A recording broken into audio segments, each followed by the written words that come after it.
I heard the rumors before I even stepped foot in the building. A new major crimes unit leader was being dropped into the Linghai City Police Department, and everyone was buzzing about it.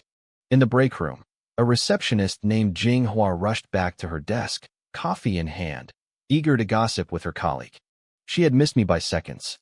Her friend just sighed, telling her she was too late. I had already arrived. When asked what I looked like, the girl struggled to find the words. She just looked at her friend and said I was something she had to see for herself. I didn't stop to chat. I went straight to the top floor and knocked on the director's office door. A voice told me to enter. I walked in, snapped a sharp military salute, and introduced myself. I told Director Song Jangwo that Lin Ming, formerly of the Ministry of Public Security's Special Investigation Team, was reporting for duty. Song Jangwo stood up and walked over to inspect me. I stood tall. I knew how I looked in uniform. Sharp features, a bit of an edge, maybe even a little arrogant. He nodded, clearly impressed. He told me I looked like I had drive. He had seen my files. At 29, I already had a long list of awards. This new major crimes unit was his project, and he had handpicked a team of young elites for me to lead. Now, it was up to me to show them what I could do. I promised him I wouldn't let him down. He smiled and pulled an anonymous tip letter from his desk. It was about a man named Zhou Shuwen from Hepping Town. He had died 3 years ago under suspicious circumstances. Song Jangwo handed the case to me.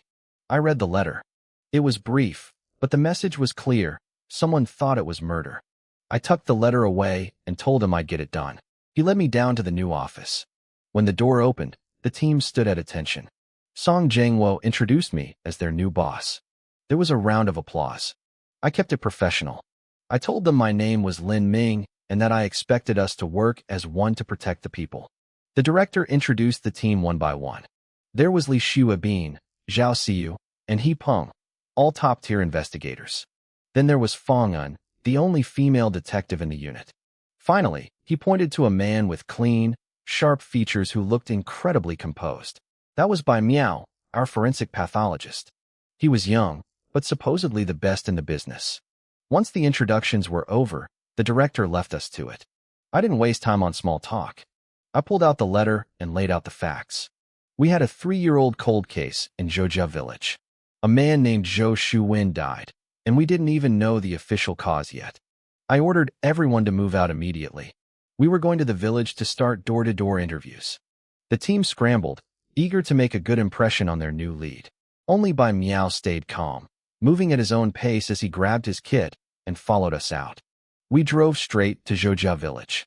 I split the team into pairs to canvass the area, while I took Li Shuabin with me to the village committee office. I showed my ID to the village chief and got straight to the point. I asked him about Zhou Shuwen's death 3 years ago. The chief invited us to sit. He remembered the man.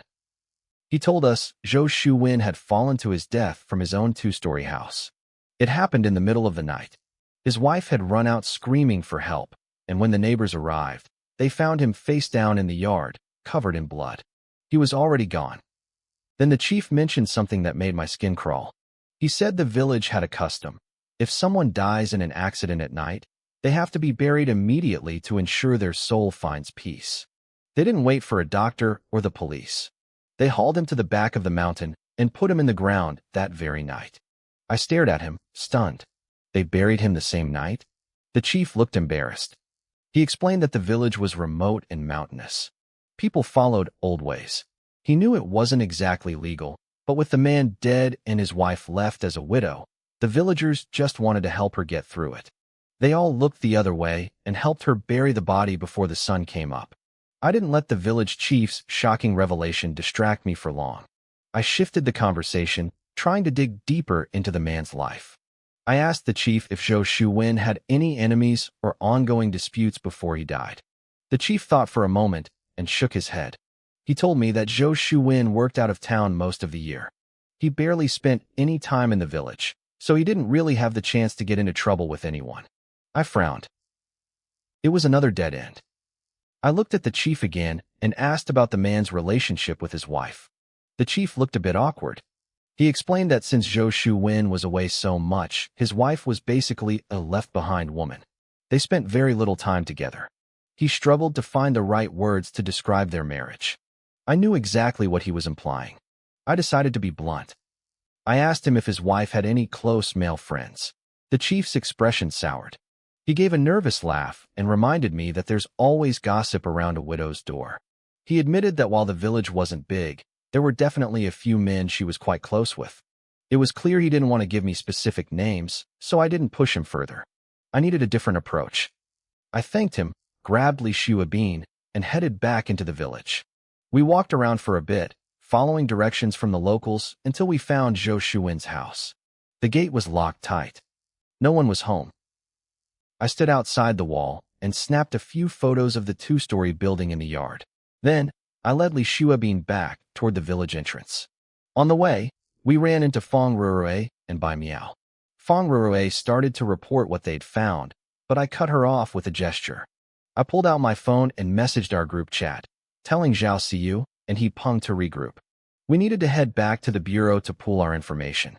Once everyone was back, I had Li Shuabin drive while I started a voice meeting with the team in the other car.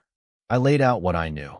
Zhou Shuwen supposedly fell from his second-floor balcony. His wife was the only witness, and their marriage was rocky. I asked the others what they had gathered. Feng Rurue spoke up first. She and Bai Miao had talked to the neighbors. Apparently, on the night Zhou Shuwen died, people heard him arguing loudly with someone. But since it was late, no one bothered to go outside and check who it was. Then Zhao Siyu chimed in. She and He Peng had been talking to the village aunties. They told a much darker story. The wife's private life was a mess. Even though she hadn't remarried, she was allegedly involved with several men in the village. I processed the reports. We needed to dig into their backgrounds and social circles immediately. By the time we finished talking, we were back at the Linghai Police Bureau. Back at the office, Feng Rurue dove straight into the computer. A few minutes later, she had the files.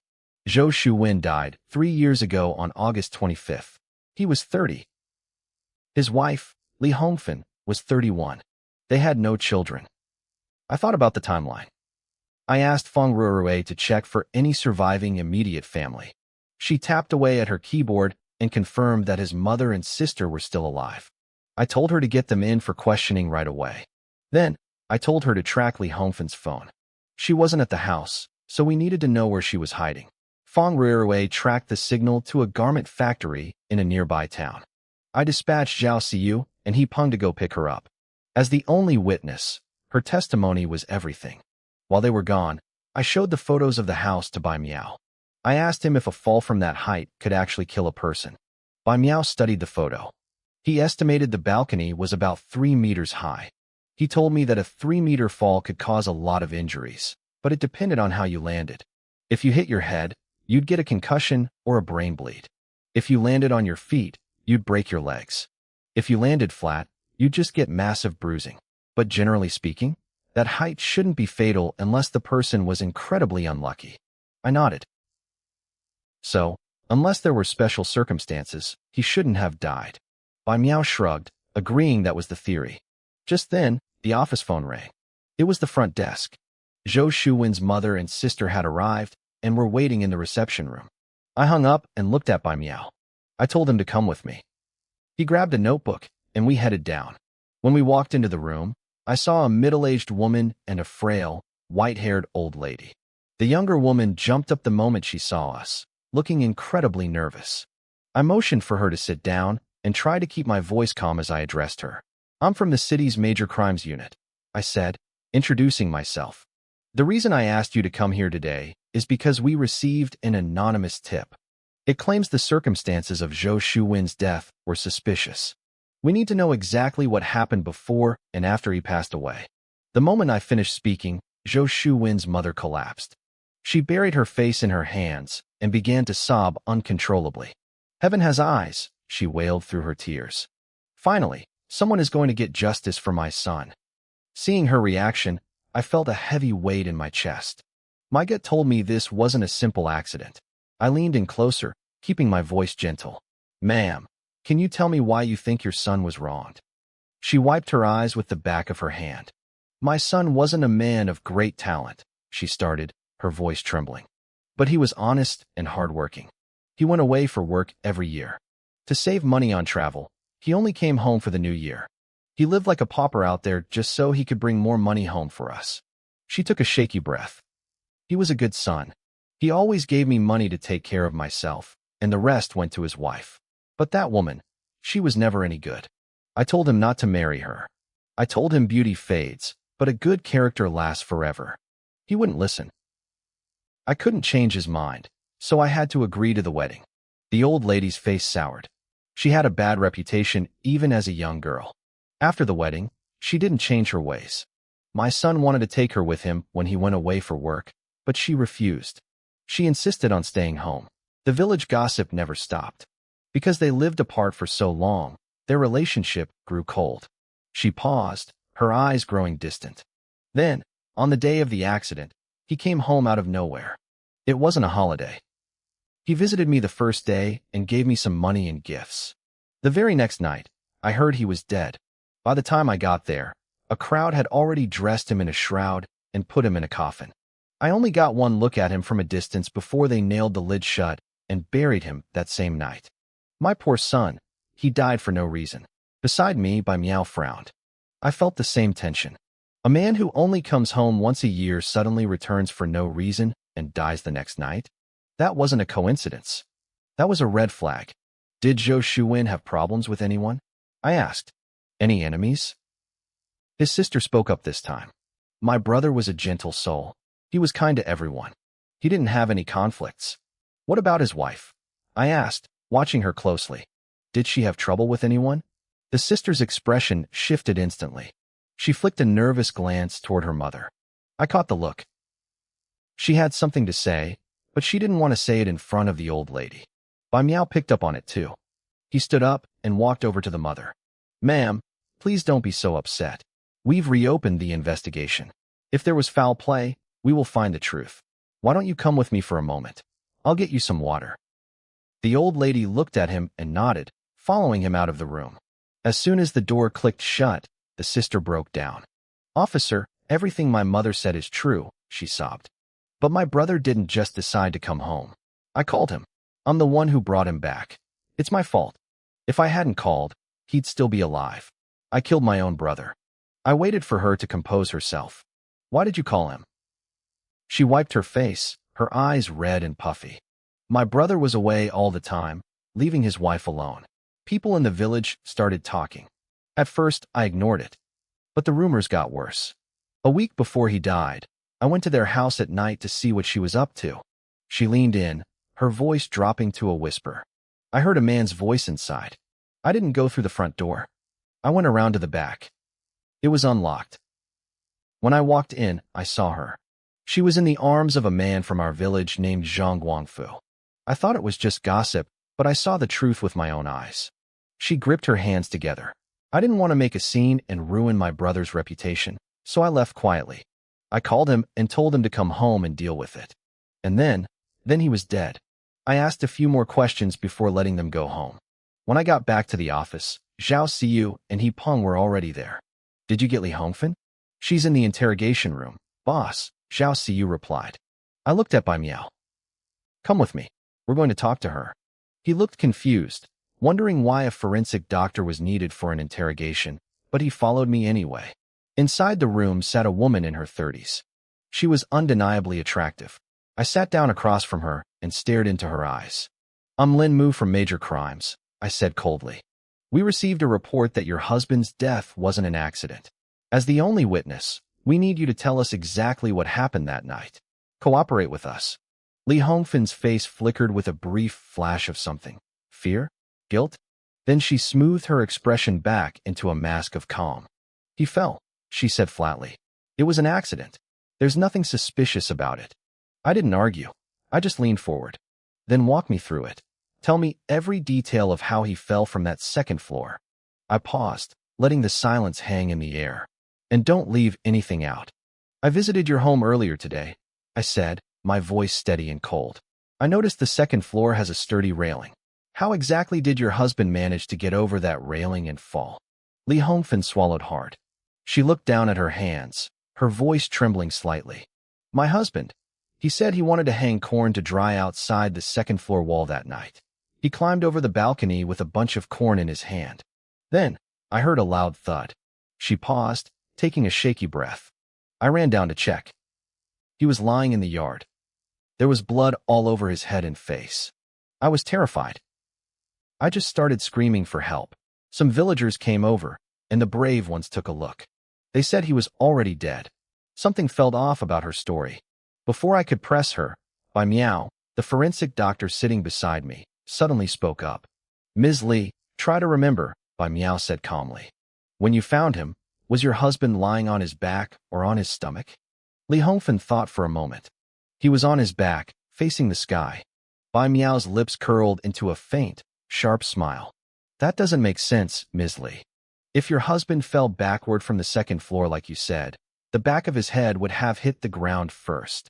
The blood would have flowed out from the wound behind him. How could his entire face be covered in blood? It defies logic. Li Hongfen's face turned deathly pale. She stammered, trying to pivot. Maybe I remembered it wrong. He must have been lying on his stomach. Bai Miao's smile widened, but his eyes remained cold. If he landed face down, the primary injuries would be to his nose and forehead. Blood on his face would be expected, but then where did the blood on the top of his head come from? Li Hongfen began to shake. Her composure was crumbling. I was so nervous. I was scared. It was dark, and I couldn't see clearly. Besides, it's been 3 years. It's normal to forget some details, isn't it? Bai Miao went silent, but I stepped back in. Ms. Li, I checked the time of death. The villagers say your husband died in the middle of the night. What kind of corn is so important that it has to be hung up at midnight? She had no answer. She lowered her head and stayed silent. I decided to change tactics. I heard some rumors today, I said. People say your personal conduct hasn't been the best. Do you have anything to say about that? She sighed, still looking at the floor. A widow's door attracts gossip. No matter what I do, people talk. I can't control their mouths.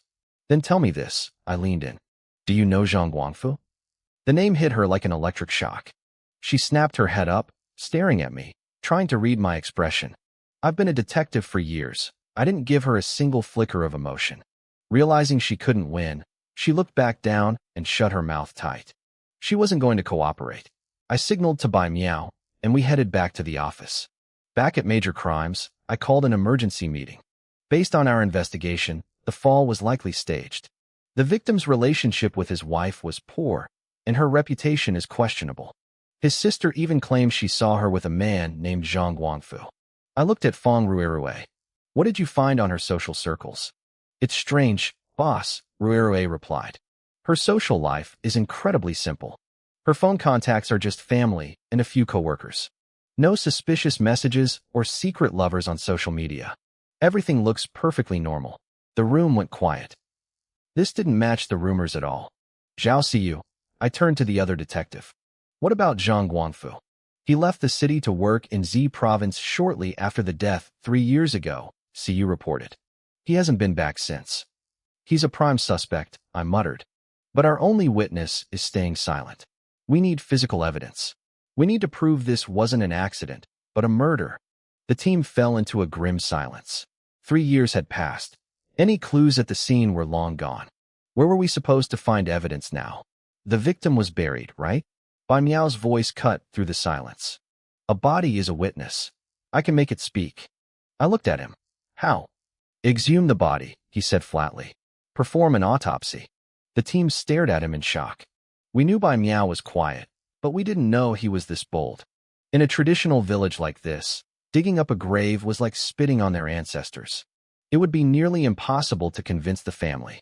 I looked at Bai Miao and smiled. Fine, let's do it. I'll handle the family. The team exchanged looks. They probably thought the forensic doctor had gone crazy, and that I was crazy for following him. I grabbed the address for the victim's mother from Rurue. It was late, past working hours, but we couldn't wait. I dismissed the rest of the team for the night, knowing the real work was just beginning. I needed to visit Zhou Shuwen's mother. I had to convince her to let us dig up her son. As I walked out of the police station, I saw Bai Miao standing by the door. He looked like he was waiting for someone. I brushed past him and stopped. Shift's over, I said. Why are you still here? Bai Miao looked at me. I was waiting for you. I raised an eyebrow, confused. The autopsy was my idea, he continued calmly. I shouldn't leave you to handle the family alone. Besides, Zhou village is remote. It's surrounded by mountains, and it's getting dark. You don't know the roads. It's not safe for you to drive. I didn't argue. I tossed him my car keys. Fine. Let's go. Bai Miao caught the keys and climbed into the driver's seat. I hopped into the passenger side, and he started the engine, heading toward the mountains. The car was silent. I took a moment to study him. His driving was perfect. He sat with his back straight, seatbelt tight, hands exactly where they should be on the wheel. He checked his mirrors constantly and used his turn signals for every single lane change. He was like a textbook model for a driving school. I wondered what his deal was. I was the new boss, the outsider. Usually, people were curious or tried to suck up to me. Was he waiting for me just to get on my good side? Or did he really just care about my safety? I decided to break the silence. Dr. Bai, you're staying late. Don't you need to check in with your family? He glanced at the rearview mirror, then at me. I live alone. I don't have anyone to check in with. Captain, if you need to call your family, go ahead. I'm not interested in your private life. I felt a bit stung. He was basically telling me to mind my own business. I'm new to the city too. I muttered, trying to save face. I don't have family here either. No one to call. Right as the words left my mouth, my phone vibrated. The screen lit up with one word, Mom. I felt my face heat up. I couldn't ignore her. I answered the call, and my mother's voice filled the quiet car. It was so loud that Bai Miao couldn't help but hear every word. Son, are you off work? She asked gently. How was your first day? Are you settling in okay? I'm fine, Mom, I said quickly. Everything is great. She sighed. What's so great about being so far from home? You finally got out of the special investigation team. Why go back to the front lines? Why couldn't you just take a desk job at the provincial department? You're always running away. If you don't care about your parents, at least think about getting married. You're always working or on your way to work. Now you're leading a major crimes unit in Linhai? Don't you get tired? Mom, I interrupted. Criminal investigation is my dream. I've already reported for duty, so stop trying to transfer me to an office. I have to go meet a victim's family now. Tell Dad not to stay up late. But I hung up before she could protest. Back at my parents' house, my mother stared at her phone and huffed, throwing it onto the sofa. My father, Lin Zhongming, looked up from his news app over his reading glasses. He's a grown man, my father said. You can't manage him like a child. He loves the field. He's not the type to sit in an office. Let him have his own life. My mother turned her frustration on him. You think it's that easy? You know why he left the special team. If that bullet had been an inch to the side, he would have come home under a flag. How can you let him face those monsters again? He's our only child. If something happens, we're all alone. Her eyes grew red. My father sighed, putting his phone down to comfort her. He's lucky he made it through. He's just in a city police branch now. It won't be as dangerous as before. Don't worry so much. Inside the car, I leaned my head back against the seat and closed my eyes. I knew she was just worried. But ever since my injury, my career and my duty to my parents had been at odds. It was a thorn that poked me every few days. I noticed Bai Miao glance at me.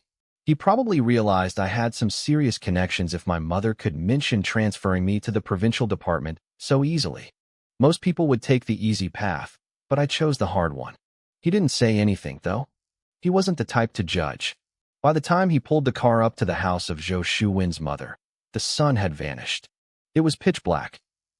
I stepped out of the car and walked up to the door. I knocked firmly. The door creaked open, and Zhou Shuwen's sister stood there. She looked stunned to see two cops standing on her doorstep again so late. What's wrong, officer? She asked, her voice trembling slightly. Did I not explain things clearly enough today? Why are you back? Ms. Zhou, I said, keeping my voice low and steady. Can we come inside to talk? She stepped aside, gesturing for us to enter. Inside, the house was quiet. Bai Miao scanned the room and noticed someone was missing. Ms. Zhou, is your mother not home?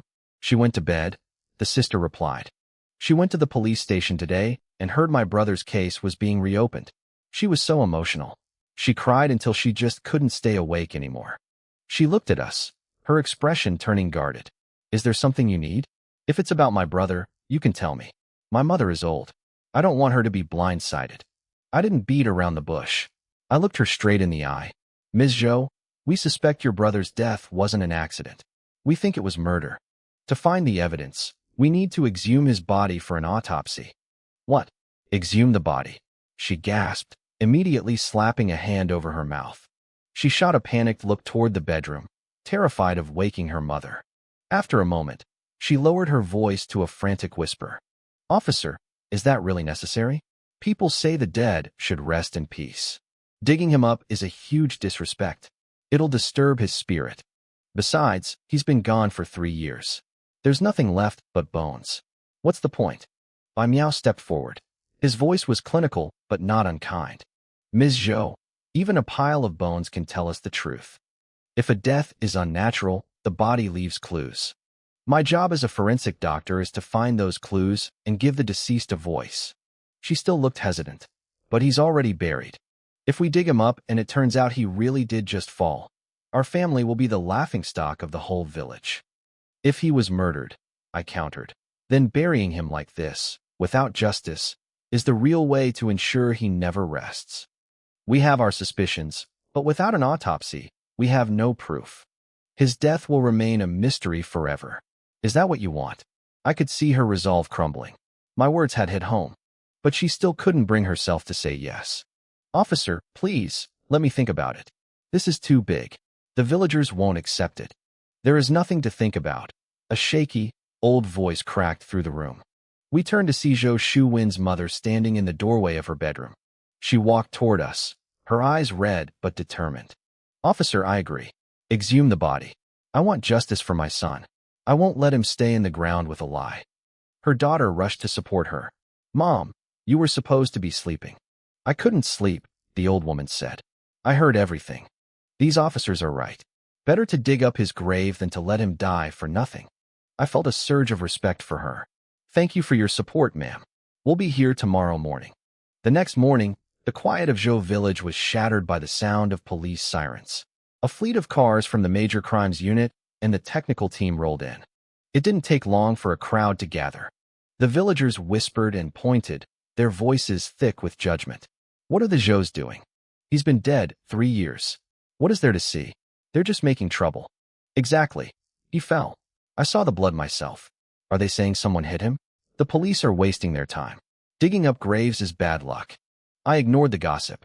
I picked up a shovel and drove it into the dirt mound myself. Seeing the captain getting his hands dirty, the rest of the team jumped in. We dug for 2 hours in the heat until the shovel hit wood. We pried the coffin lid open. After 3 years in the dark, Zhou Shuwen's remains finally saw the sun. His mother collapsed to the ground, wailing at the sight of the bones. The forensic photographer moved in, snapping pictures from every angle. Bai Miao put on his gloves, clicked on his flashlight, and climbed down to examine the skeleton. After a long, silent inspection, Bai Miao stood up and looked at me. Captain, I've found it. My heart skipped a beat. Go on. The victim has 3 blunt force injuries to the skull, Bai Miao reported, his voice calm. His thyroid cartilage and ribs are fractured. The rib fractures are bent inward, which only happens from intense external pressure on the chest. I can confirm now, this wasn't a fall. He was strangled and beaten. This is a homicide. A rush of adrenaline hit me. We finally had it. A real case. Understood, I said, keeping my face mask-like despite the excitement. Bai Miao, come up for now. But Bai Miao didn't move. Captain, I need to take the remains back to the lab, Bai Miao said, his voice echoing from inside the grave. I need to do a full forensic examination to give you a detailed report. I looked over at Zhou Shuwen's mother. I had to tell her the truth. I walked over and explained that we were now certain her son had been murdered, and we needed to take his bones back to the city for evidence. She wiped away her tears and gave me a slow, heavy nod. As I turned to leave, she suddenly grabbed my arm. Her grip was surprisingly strong. We headed back to the city with the remains. The moment we arrived at the station, Bai Miao disappeared into the autopsy suite without a word. I didn't waste any time either. I grabbed Li Shuabin and headed straight for the interrogation room, where Li Hongfen was waiting. She looked terrible. Her face was pale, and her eyes were sunken. I had kept her at the station overnight instead of letting her go home, and the lack of sleep was clearly taking its toll. Officer, she said the moment I walked in. She tried to sound confident, but her voice wavered. I didn't go to school much, but I know the law. You can't keep me for more than 12 hours for questioning. Even for a murder case, it's 24 hours max. My time is almost up. You have to let me go. I sat down and looked her straight in the eye. Ms. Lee, early this morning, we exhumed your husband's body. The forensic doctor confirmed it on the spot. Your husband died of mechanical asphyxiation. He was strangled. It wasn't an accident. She froze. This is now a formal homicide investigation, I continued, leaning in. As a witness, you provided a false statement. That makes you a suspect. I have enough grounds to apply for an arrest warrant right now. The fight drained out of her instantly. She slumped back into her chair, her face turning ashen. What? You dug him up? I didn't answer. I just watched her. For a long minute, she sat there in total silence. Then, she leaned forward, propped her elbows on the table, and buried her face in her hands. A low, muffled sob escaped her throat. It grew louder and louder until she was wailing, the sound of years of suppressed pain filling the room. I didn't interrupt. I let her cry. Finally, she wiped her face and looked up. Her eyes were red and raw. Zhang Guangfu killed him, she whispered. Go catch him. My expression didn't flicker. I kept my voice flat. What is your relationship with Zhang Guangfu? Why would he kill Zhou Shuwen? And why did you lie to us? She let out a bitter, hollow laugh. I have no relationship with him. He's been hounding me for years. He's the one who forced me to say it was an accident.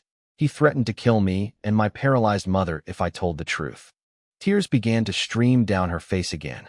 Officer, you've talked to the villagers. You know what they say about me. They say I'm a loose woman. I know my reputation. But do you want to know the truth? I never did anything to betray my husband. Not once. She looked up at the ceiling, exhaling a long, shaky breath. It started in middle school. Boys wrote me letters. I never answered them. I didn't want to break the rules. But my teacher? She blamed me. She said I was a distraction, that I was ruining the boys' education. She forced me to cut my hair short. She had other girls spy on me. If a boy even spoke to me, I was the one punished. She shook her head, her voice trembling. What did any of that have to do with me? I ended up hating school. My father died when I was young, and my mother was sick, so I dropped out to take care of her. I worked the fields alone. Sometimes, when the work was too much, men would come to help. Then the rumors started. She wiped her eyes again. Some really wanted to help. Others just wanted to take advantage of a girl living alone. Zhou Shuwen was different. He actually cared. We fell in love, but his family hated me because of the gossip. He married me anyway. She told me how he went away to find work while she stayed behind to care for both their mothers. But the moment he left, the vultures circled back. Once, I found a used condom in my yard, she said, her voice dripping with disgust. I threw it away immediately, terrified someone would see it. But the village found out anyway. The lies got crazier. My mother-in-law wouldn't even look at me. My husband trusted me when he came home for New Year, but the others, they got bolder. They'd come to my house and offer me money for sex. The more I said no, the more dirt they threw at me. Eventually, the rumors were so loud I almost started believing them myself. She gave me a heartbreaking, twisted smile. See, officer, I did nothing. And yet, it was all my fault. I felt a pang of sympathy, but I had to stay focused. Someone saw you and Zhang Guangfu together, I said. They saw you two hugging. How do you explain that? She laughed again, but there was no humor in it. My sister-in-law told you that, didn't she? I didn't confirm it, but she knew. Of course. She sees a man touch me and assumes I'm cheating. Nobody ever believes me. She took a sharp breath, trying to steady herself. Zhang Guangfu is a lowlife. He was always the one spreading the worst rumors. After his wife left him, he got even worse. One night, he broke into my house. He grabbed me. He was too strong, and I couldn't get away. I was struggling, fighting him off, and that's when I thought I heard someone opening the door. Li Hongfen continued, her voice trembling. I couldn't see who it was, so I grabbed a spatula from the kitchen and swung it at his head. She told me how the blow drew blood. Zhang Guangfu got scared and let go of her.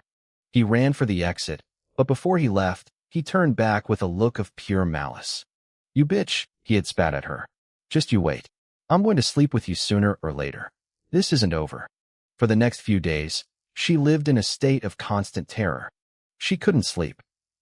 Then, her husband, Zhou Shuwen, came home unexpectedly. At first, she was overjoyed. But the moment he walked through the door, he started accusing her of having an affair. I had no choice, she said, wiping her eyes. I told him everything that happened with Zhang Guangfu. Zhou Shuwen was furious. He wanted to go confront the man right then, but she managed to talk him down. She thought it was over. She was wrong. The next night, Zhang Guangfu came back. He didn't know the husband was home.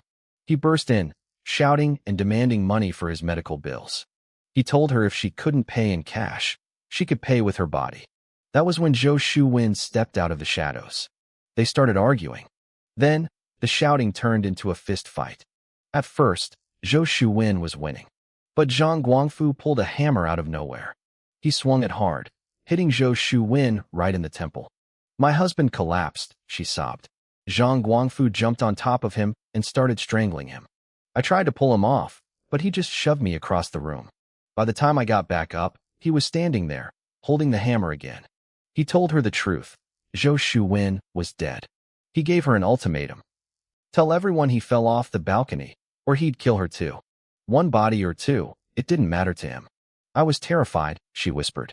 He told me if I ever reported him, he'd kill my mother before the police could catch him. I had to stay quiet. But now, my mother has passed away. I have nothing left to fear. I leaned in. Do you have any proof of this? She nodded firmly. I hid the hammer while he was distracted. It's in the storage room at my house, on top of the cabinet. I left the interrogation to my team and headed back to the office. I needed to move fast. I told Rirue to track Zhang Guangfu's location immediately.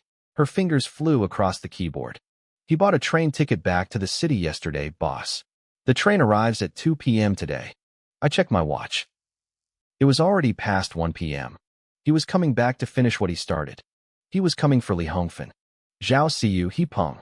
Get to the station now, I barked. Intercept him. Don't let him get near the village. He's dangerous. As they scrambled out, Bai Miao walked in with the autopsy report. It confirmed the cause of death, mechanical asphyxiation. I didn't have time for a briefing. I grabbed Bai Miao's arm. You're coming with me to the village, I said. We need to secure a murder weapon.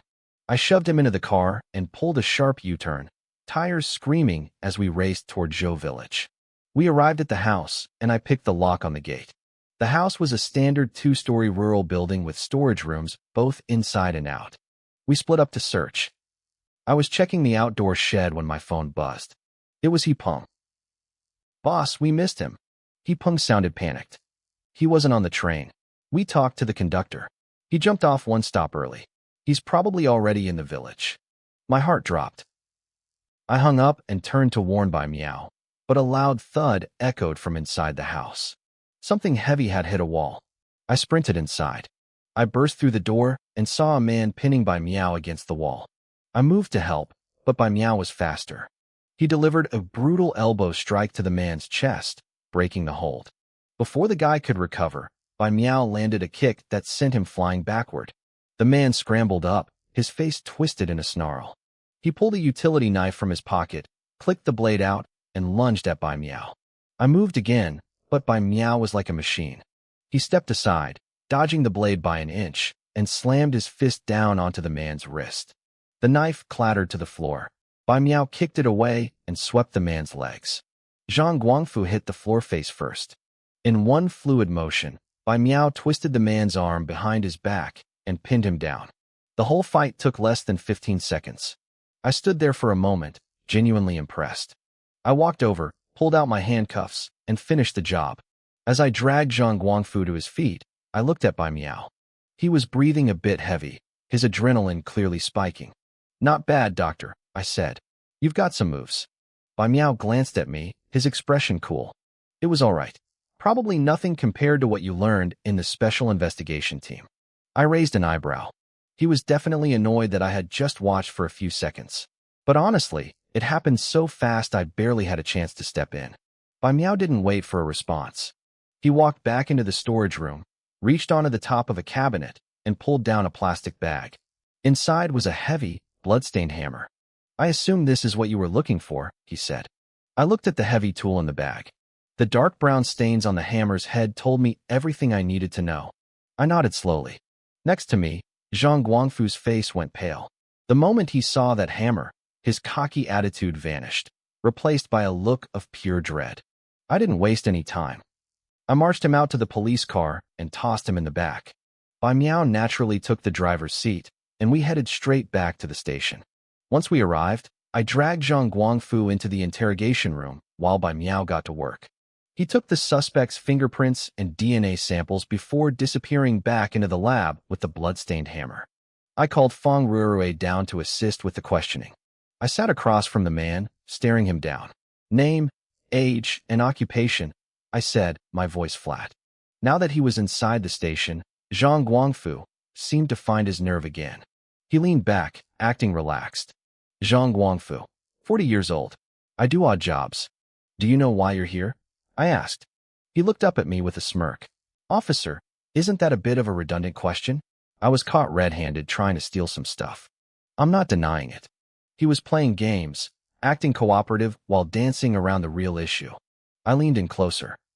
You've been working out of town for years. Why come back now to play thief? And why target Li Hongfin's house specifically? He rubbed the stubble on his chin. I didn't want to come back, but there's no work out there lately, and rent is expensive. I figured I'd come home, where I have a place to stay for free. As for the stealing, I'm broke. My house has been empty for years and everything's gone. I just needed to borrow some things from the neighbors. He shrugged like it was no big deal. Why Li Hongfin? Simple. She's a widow living alone. It's an easy mark. Even if she caught me, what's she going to do? Curse at me? Hit me a few times? It wouldn't hurt. I watched his eyes. He was trying to end the conversation right there. I decided to stop the charade. There are rumors that Zhou Shuwen didn't die in an accident 3 years ago. People say you killed him. What do you have to say to that? Zhang Guangfu didn't blink. Who said that? Li Hongfin? If she said I did it, then she's lying. That woman is a slut. Everyone in the village knows it. Before she was married, she used to flaunt herself to get the local men to do her chores. After she got married, she didn't stop. Her husband was away working, and she completely let herself go. She slept with half the village. He leaned forward, his voice turning sharp. Zhou Shuwen's death. Maybe he found out about her affairs, and she pushed him off that balcony herself. You can ask anyone in the village. I'm telling the truth. I wasn't about to let him lead me in circles. I pulled out a document and slid it across the table. This morning, we exhumed Zhou Shuwen's body. This is the autopsy report. His eyes flickered toward the paper. The victim had a fractured skull from a blunt object, I continued. But that wasn't what killed him. He died from mechanical asphyxiation. His thyroid cartilage was crushed. He was strangled. He also had inward-facing rib fractures. Our forensic expert concluded that the killer knelt on his chest and throttled him to death. Care to explain? Zhang Guangfu swallowed hard. His composure was finally cracking. So what if he was strangled? That doesn't prove it was me. Maybe he and his wife got into a fight, and she accidentally killed him. Looking at him, I already had my answer. I kept my voice calm. Fine. You're right. I don't have direct evidence yet. But remember that hammer we found at Li Hongfin's? She claims that was the weapon used to hit Zhou Shuwen. She hit it back then. And the DNA and fingerprints we just took from you? We're running the tests now. I leaned back and checked my watch. We can wait for the results together. Or, you can tell me the truth now and maybe get some leniency for confessing. It's up to you.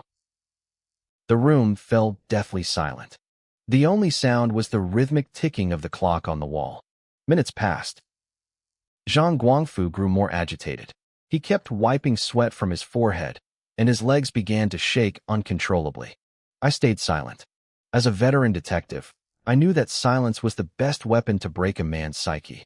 When he finally asked for a drink of water for the third time, there was a knock at the door. Come in, I called out. Bai Miao walked in holding 2 sheets of paper. Our eyes met for a split second. I saw a faint, knowing glint in his gaze. I didn't even need to read the report. I knew he had found what we needed. Zhang Guangfu's hands were trembling visibly now. Feng Ruerue started to get up to get him water, but Bai Miao stopped her.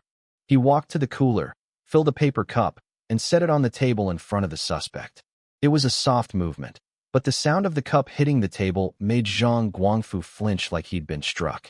I picked up the 2 papers and let them rustle in the air. The results are in, Mr. Zhang. Any last words before I read this? Once I look at these results, your chance to confess is gone. I made a move to slap the papers down on the table to read them. Wait. Zhang Guangfu suddenly screamed. Wait. I'll talk. I'll tell you everything. Bai Miao turned to leave, but I reached out and caught his wrist, pulling him back. Grab a chair, I told him. You should hear this too. Bai Miao sat down. Zhang Guangfu took a shaky gulp of water. He stared at the cup, his grip tightening until the paper began to crumple and deform. I did it, he whispered, his eyes dark and haunted. I killed Zhou Shuwen. The water from the crushed cups spilled across the table, soaking the documents. For a long time, the room was silent. Then, Zhang Guangfu suddenly exploded. I killed him, he roared, his voice cracking with desperation. But it wasn't my fault. It was that bitch. If she had just given me what I wanted that day, none of this would have happened. I watched him closely. His eyes were bloodshot, his face twisted in a mask of misplaced rage. Why do you blame Li Hongfen? I asked, keeping my voice steady to keep him talking. Explain it to me. She's a whore, he spat. Everyone in the village knows it. I heard stories about her and half the men in town. My wife had just run off, and I was lonely. I figured, why not her? She wasn't some saint. I thought I'd help her with some chores or give her a little pocket money in exchange for some fun. He leaned forward, his breath heavy. So I went to her house. But she fought back. At first, I thought she was just playing hard to get, acting shy. But then, she grabbed a frying pan out of nowhere and cracked me right over the head. He stopped and pointed to a faint scar on his forehead. Look at this. The mark is still there. I started bleeding everywhere, and I got scared, so I ran home. But the more I sat there, the angrier I got. Why was she sleeping with everyone else, but acting like a virgin with me? Was I not good enough? Was I worse than the other guys? He gripped the edge of the table. A few nights later, I went back. I told her she'd hurt me and she had to pay, either give me medical money or sleep with me. I didn't know Zhou Shuwen was home from his job in the city. Before I could react, he grabbed my collar and punched me square in the face. I was dazed. He pinned me in the corner and started kicking the life out of me. Zhang Guangfu's hands mimicked the motion of searching for something. I was just trying to protect myself. My hand hit a hammer on the floor. I didn't think. I just grabbed it and swung at his head. How many times did you hit him? I interrupted. He paused to think. Maybe 3 times. I didn't let any emotion show on my face. Keep going. He fell, Zhang Guangfu whispered. But he wasn't dead yet. He was struggling, trying to crawl back up. I was terrified. I knew if he got up, he'd kill me. I jumped on his back, wrapped my hands around his throat, and squeezed. That bitch tried to pull me off, but I shoved her away. By the time she got back to us, he had stopped moving. He wiped his mouth with the back of his hand. I threatened her. I told her if she called the police, I'd kill her too. I told her to tell everyone he fell and died by accident. She believed me. She started screaming for help, and when the villagers gathered in the dark, I just blended into the crowd. Nobody checked the body closely. They just buried him on the mountain like always. He looked up at me, his eyes wide. But I was still worried she'd talk. I told her if the cops ever showed up, I'd kill her paralyzed mother before they could catch me. That kept her quiet for years. I fled the village to find work, but yesterday I heard the police were back. I figured her mother must be dead, so she finally had the guts to snitch. I came back to teach her a lesson, but you guys were already there. He slumped back, his voice turning into a whine. It was an accident, officer. I never meant to kill him. I looked at him, feeling a deep sense of disgust. Did it ever occur to you, I asked, that Li Hongfen was innocent? That every nasty thing you heard about her was a lie? Zhang Guangfu froze, staring at me. I picked up the file containing Li Hongfen's phone records and social media logs. We heard the rumors in the village too, I said. Even her mother-in-law claimed she was unfaithful. But we did the work. We checked her records. Her life was incredibly simple. She had no inappropriate relationships with anyone. When you went to her house to assault her, you were the criminal. She was just defending herself. I leaned in closer. You refused to admit you were wrong. You chose to believe the lies because it made you feel better about what you wanted to do. And because of that, you kept making the same choices until you became a murderer. That's impossible, he stammered. The whole village said she was that kind of woman. How could they all be wrong? I stood up. Sometimes, a rumor is enough to kill an innocent person. Just because a lot of people are saying it doesn't make it the truth. I glanced at the report Meow had brought in. And for the record, we found the hammer at her house. It had blood and fingerprints on it. The DNA matches Zhou Shuwen. The prints match yours. The case is closed. Zhang Guangfu didn't even seem to hear me anymore. He collapsed onto the table, sobbing and pounding his fists in useless regret. I walked out of the interrogation room, but I didn't feel like I'd won. A woman's life had been destroyed by whispers and shadows. A man had died for nothing. I looked out the window at the setting sun, watching the last bit of gold fade from the sky. The darkness was heavy, but I knew the sun would rise again. Justice always finds a way back to the light. The next day, I took Zhang Guangfu back to the village to point out the crime scene. In front of the gathered neighbors, I stood before Zhou Shuwen's elderly mother. "Ma'am," I said loudly, so everyone could hear. "The killer has confessed.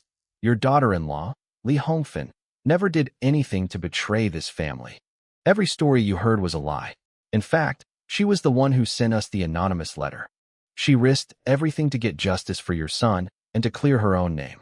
The old woman broke down, sobbing uncontrollably. I watched her and felt a pang of bitterness. When her daughter-in-law was at her most vulnerable, this woman should have been her shield. Instead, she had been the one holding the matches while the village burned her life down. The case ended in a tragedy of broken families and mothers burying their sons. Late that afternoon, just as the workday was ending, I walked into the director's office with the freshly completed case file. Director Song looked over the report. I could tell he was impressed by how clean and professional it was. He stood up from his chair and clapped me on the shoulder. "Lin Yuan, this was a beautiful piece of work," he said. "Solving a cold case in such a short time is worth a commendation, especially your decision to exhume the body. That took guts." I stood up straight. "Thank you, Director. But this was a team effort. The idea to exhume the body actually came from the forensic doctor, Meow." Director Song laughed out loud. "Good. This case has turned your new team into a real unit. That's what I like to see. Keep adapting to the environment here." I saluted and left his office. My team was already waiting for me in the parking lot. As soon as I climbed into the car, Meow hit the gas. There's no awkwardness that a hot pot dinner can't fix. If one meal doesn't work, two will. We gathered at a hot pot restaurant. As the broth bubbled and steam rose, the atmosphere grew lively. We were all around the same age, and the jokes started flowing. But then, Fong Rurue asked a question that turned the room cold. "Why did Li Hongfen send an anonymous letter?" she asked, her voice quiet. "Why didn't she just report it? And why did she lie the first time we talked to her? Why wait until we dug up the grave to tell the truth?" No one knew how to answer. I started thinking about it too. Why take such a massive risk? She almost made herself the prime suspect. Meow, who had been quiet, finally spoke up. Maybe she was afraid the police wouldn't believe her. When a whole village points a finger at you, you stop believing anyone is on your side. She wrote that letter to force us to look at her. She lured us, and so we would have no choice but to find the truth. The room went silent. The only sound was the bubbling of the soup. I broke the silence. "Well, whatever the reason, the case is closed. We gave the victim and his family justice. Let's toast to our first successful case. May we solve every case that comes our way. Cheers." We all stood up and clinked our glasses. A few days later, the phone on my desk screamed. I picked it up. It was the emergency dispatch center. "Captain Lin, a body has been found on Chiefing Mountain in the eastern part of the city. You need to get out there." I hung up and called out to the room. "Body found on Chiefing Mountain. Everyone move out. Fong Ruerue, notify the tech team and the photographers." We drove out in a convoy toward the mountain. The location was incredibly remote, the very bottom of a steep cliff. 2 college students majoring in photography were waiting there, looking pale. I showed them my ID. "I'm Lin Yuan from Major Crimes. Tell me how you found it." "We were here to photograph the phoenix blossoms," one student said, his voice shaking. "We flew a drone over the cliff for an aerial shot and saw what looked like a person. When we lowered the drone, we saw the body." I took the student's phone and looked at the footage. It was a body in an advanced state of decomposition. I walked to the edge and looked down. The drop was about 15 meters, nearly a 90-degree vertical fall. The only way down was to rappel. I was a graduate of the Special Police Academy and had served on the Special Investigation Team. This height was nothing to me. I grabbed my rappelling gear from the car and started strapping in. "Captain, do you have another set?" Bai Miao asked. "I'm going down too." I looked at him. He didn't look weak, but he was a forensic doctor.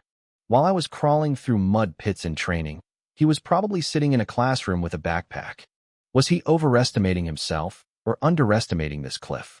"I can do it," Bai Miao said, catching my skeptical look. "Stop looking at me like that." I shrugged and tossed him a set of gear. He put it on with surprising speed and skill, securing his safety lines like a pro. He stepped off the edge and began a smooth descent. I followed right behind him, thinking one thing: never judge a book by its cover. At the bottom, the stench of death hit us like a wall. The body was heavily decomposed, with parts already reduced to bone. Bai Miao took photos from every angle before putting on his gloves and shoe covers. Female, early 20s, he noted. Time of death was about a month ago. He moved some tall grass near the legs to measure the height. As he cleared the brush, something round rolled out. Bai Miao froze. It was a tiny skull. He searched the surrounding grass and found more small bones. He picked up the tiny skull and looked at it closely.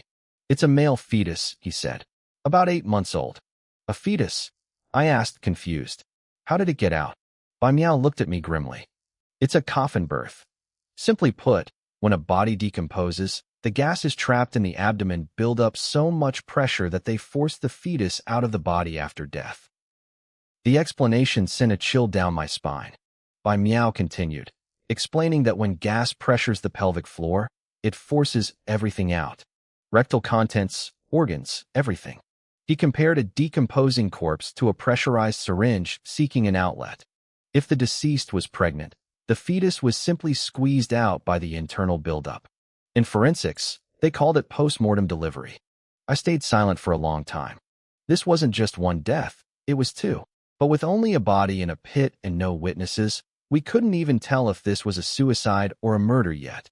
We searched the surrounding area one last time, but the mud and brush gave up nothing more. We hauled the remains up the cliff and headed back to the city. Back at the station, Bai Miao disappeared into the autopsy room. I gathered the team in the office. We started a massive sweep of missing persons reports from the last month.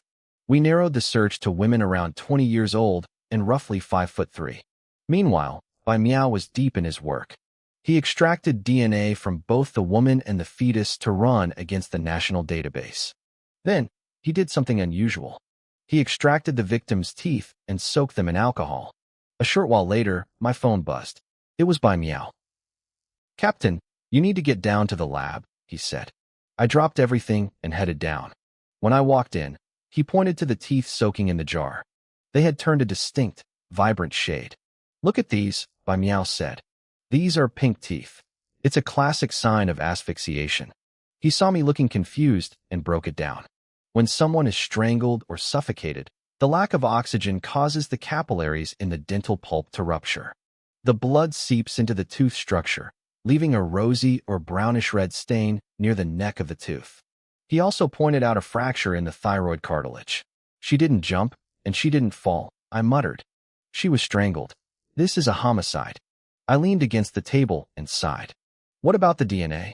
Anything in the system?" Bai Miao shook his head. "I extracted both, but there are no matches in the database. Not for her, and no paternal matches for the fetus either." I wanted to rub my temples. We had a double murder and no idea who the victim was. The case was a total dead end. "She was 8 months pregnant," Bai Miao reminded me. "That's nearly full term. A woman that far along would have been going to a hospital for regular checkups. If we want her name, we need to check the maternity wards." I slapped my thigh. He was right. I ran back to the office where the rest of the team was still glued to their monitors, drowning in missing persons files that led nowhere. "Listen up," I shouted. "Stop the searches. Pair up and hit every maternity hospital in the city. We're looking for any woman who was 8 months along, but suddenly stopped showing up for her prenatal exams. Cross-reference them with our victim's age and height. Go." "Yes, boss," they shouted, grabbing their coats. I didn't let Bai Miao stay behind either. I dragged him along to the city maternal and child health hospital. The place was packed. Pregnant women were everywhere, and the hallways echoed with the sound of crying children. We navigated the crowd carefully, terrified of bumping into a sensitive stomach or stepping on a stray toddler. We finally reached the records window. I flashed my badge at the nurse on duty. "Captain Lin Yuan, Major Crimes," I said. "I need to know if you have any patients who were near their due date but missed their recent appointments." The nurse checked my ID and nodded. "One moment, officer. Let me look." She returned a few minutes later with a stack of thick folders. She explained that they start these files around the 12th week of pregnancy. Every test result and checkup record for the mother was tucked inside those pages. Somewhere in that stack, I hoped to find a name for the woman in the pit.